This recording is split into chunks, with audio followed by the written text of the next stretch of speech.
السلام علیکم، فخر نیوز کے ساتھ میں ہوں سعدیہ بطول۔ سب سے پہلے شامل کریں گے آج کی اہم خبریں۔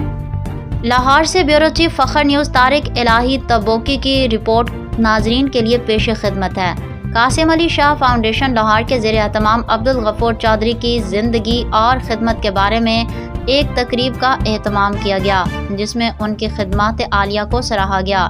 قصور سے تعلق رکھنے والے عبدالغفور چودھری نے درپیش مشکلات کے باوجود فوج سے لے کر بیوروکریسی تک کا سفر اعلیٰ پیشہ ورانہ مہارت سے طے کیا۔ وہ کمشنر کے طور پر خدمات انجام دیتے رہے، ساتھ ساتھ مختلف کتب کی تالیف بھی جاری رکھی۔ ان کے کتب سپاہی سے کمشنر تک، کڑوا سچ اور بیوروکریسی اور ہمارے حکمران ان کے تجربات کی عکاس ہیں۔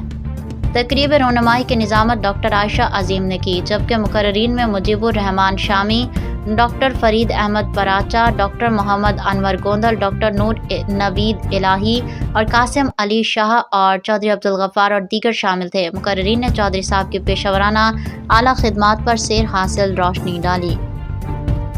مزید خبروں اور اپڈیٹس کے لیے دیکھتے رہیے فخر نیوز HD۔